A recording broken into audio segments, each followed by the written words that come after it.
Welcome to the Real View podcast, where Ohio Realtors connect you to innovators and influencers, keeping you with the real view of real estate.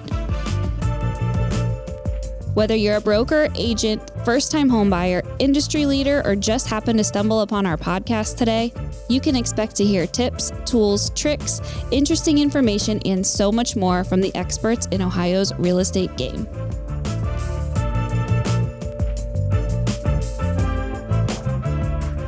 Welcome, everyone, to today's episode of the Real View Ohio Policy Talk. I'm your host, Anastasia, and I'm joined today by Andrew Huffman, our Assistant Vice President of Government Affairs. Andrew, thank you so much for being here today.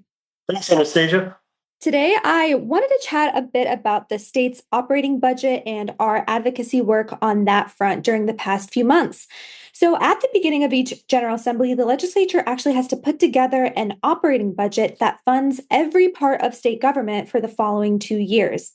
It is indeed that time. And so this year, the legislature introduced House Bill 96, which is a 5,000-page bill with billions of dollars of appropriations. Yeah, that's right, Anastasia. It's a massive piece of legislation, and it really touches every aspect of state government. And it's a bill that we've been working on even since before the governor introduced it in February. It's one of those bills that it's coming every 2 years. And so you try to get out ahead of it and start meeting with lawmakers and then the governor's staff before it's introduced. And, one of the biggest issues for us entering this budget process, and really going into the last few years, has been property taxes.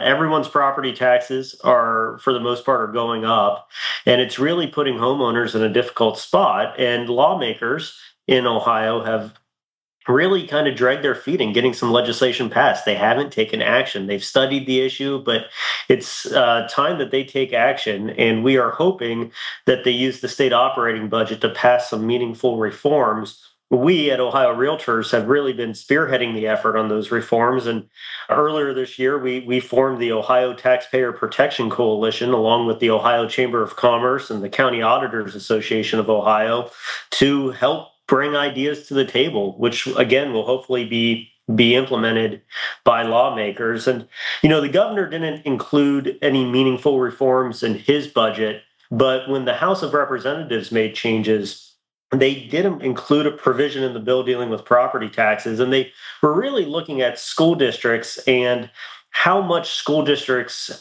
had cash on hand. And they found that school districts were sitting on about $10.5 billion in cash on hand. And we have just over 600 schools. So this means each school district has quite a bit of money in their coffers. And they looked at that and said, we're going to put a cap on how much school districts can essentially have in the bank. They shouldn't have over 30% of their annual operating expenses. So those school districts that are sitting on 70, 80, 90% of their operating expenses that they actually carry over at the end of the year, they would have to return that money to taxpayers. And so it's a proposal. We're not necessarily opposed to that idea, but it would be nice if the legislature would actually reform our property tax system to really make sure that Ohioans don't see tax increases without a vote of the people. That's really what we're asking for. So we have about a month and a half left in the budget process, and we're hoping that lawmakers take some more meaningful action.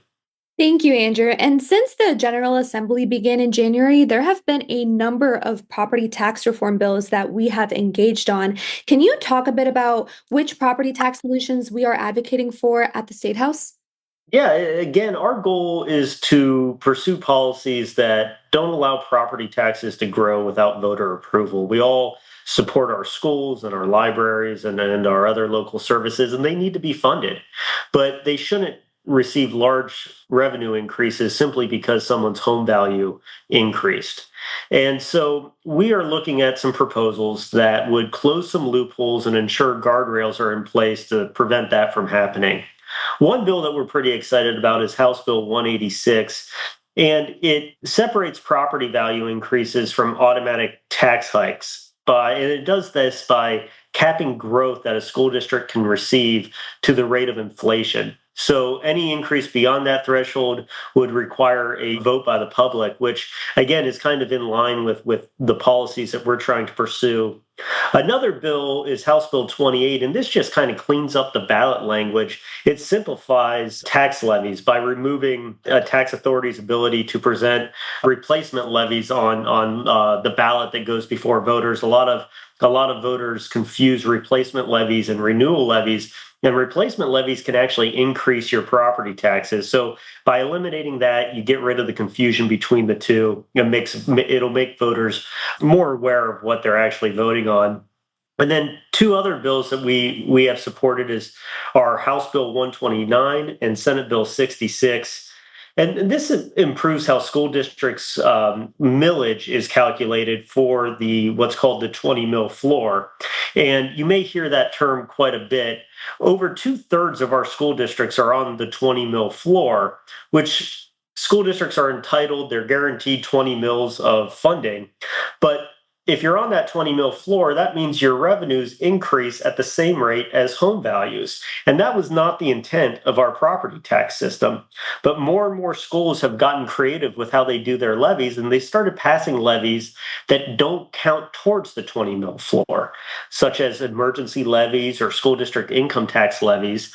And so these two bills simply count emergency levies and income tax levies towards the 20 mils, which means more school districts would move off the 20 mil floor, which means they don't get unfettered increases in revenue as property values increase. So those are some bills that we're pretty excited about. But like you said, we've seen almost 24 bills introduced dealing with property tax reforms. Hopefully some of these will be incorporated in the state operating budget.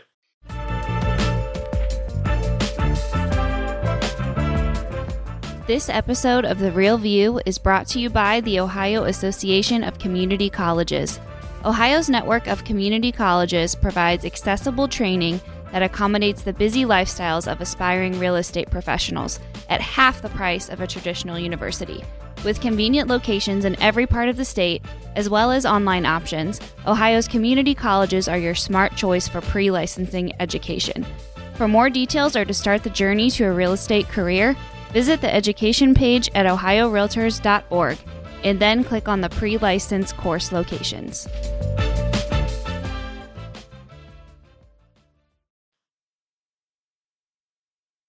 Yeah, thank you for sharing these. And these are truly some very practical solutions that would make Ohio's property taxes both easier to understand and also fairer for homeowners and the communities that they live in.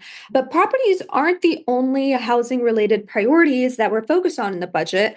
Switching gears a bit, can you share with our listeners what other provisions we've been advocating for in House Bill 96? Yeah, and the housing shortage and our housing supply issues are something that we've made some strides in that area, but it's not going to get fixed overnight. And it does tie into property taxes as well.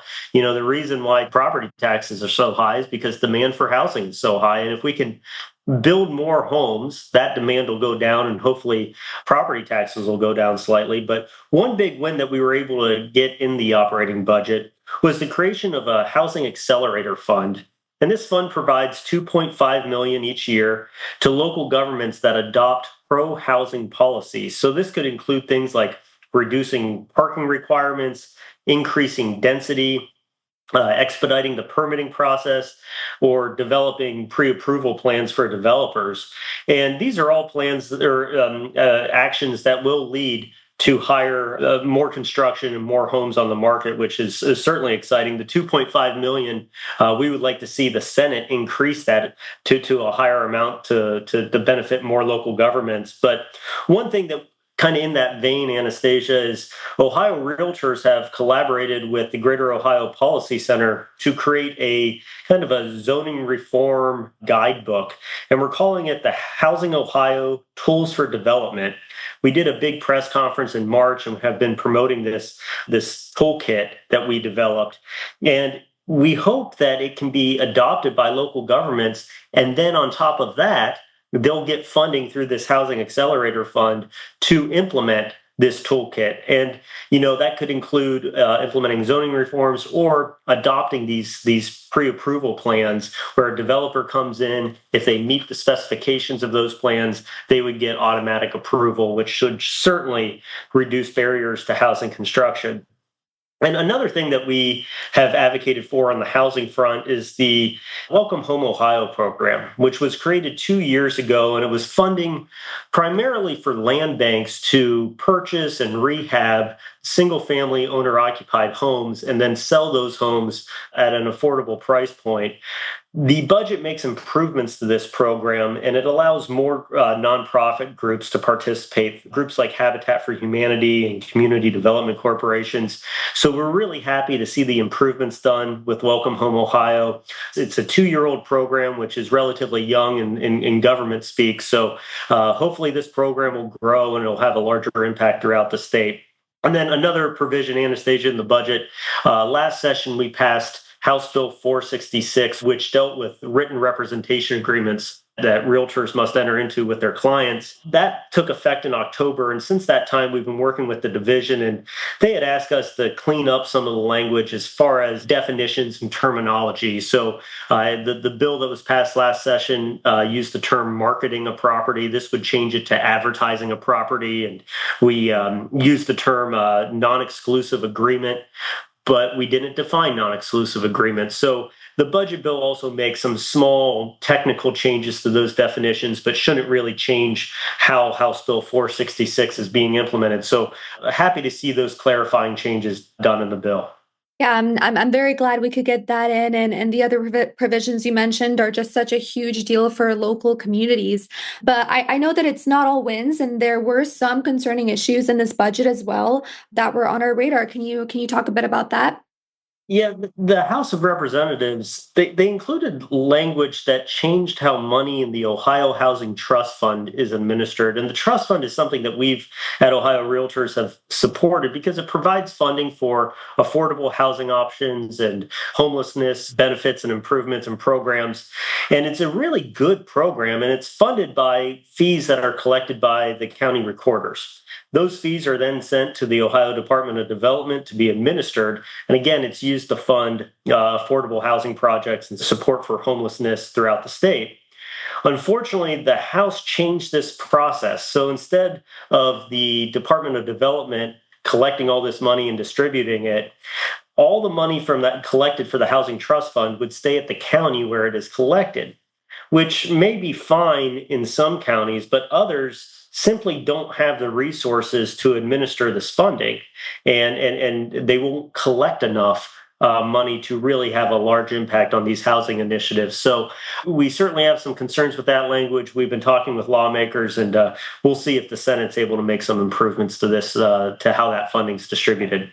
Yeah, well, it sounds like there is still some work to be done as this bill moves forward, and the budget does need to be passed and signed by Governor DeWine by the end of June. I believe it's June 30th. So between now and June 30th, our government affairs team is going to be working hard with stakeholders and lawmakers to make sure that the final budget includes housing policies that are reflective of the real needs of homeowners and communities and local governments across the state. Yeah, that's right. And we'll continue to advocate until that June 30th deadline. And Anastasia, the way it works, I've mentioned that the House has made changes, the House of Representatives has made changes to the budget. Now it's in the Ohio Senate, and the Ohio Senate will put their stamp on this probably that first or second week in June. And then the bill goes to what's called a conference committee, where members of the House of Representatives and the Ohio Senate get together and they kind of work out their differences before that June 30th deadline. And then once the legislature passes it, the governor gets an opportunity to issue vetoes. So he may not like language in the budget, and he can strike that language from the bill. So it's a complicated process, but it's also, like we said earlier, one of the biggest bills that lawmakers work on all session. And it's an important one, and it's really where changes happen. And it's one that we're excited about. We're happy to be involved in the process, and we've put a lot of work into it over the last few months, and we'll continue to do so over the next month and a half. Yeah. Well, thank you, Andrew, for being with us here today, and to our listeners, thank you for tuning in. And we will keep you posted as the budget moves along in the legislative process in the Senate. And like Andrew said, there's going to be a lot of back and forth going on between the House and the Senate, and then the governor's final approval. So please be sure to tune in to our future podcast episodes and check out our latest political buzz articles. We put them up on our website, ohiorealtors.org. I hope you enjoyed this episode, and we will see you next time. Thank you for listening to The Real View. That wraps up today's episode. You can keep up with the latest on the podcast at ohiorealtors.org/The Real View and on Apple or Google Podcasts, Spotify, or wherever you listen. Have questions, comments, or suggestions? We want to hear from you. Email us at podcast@ohiorealtors.org. We'll see you next time.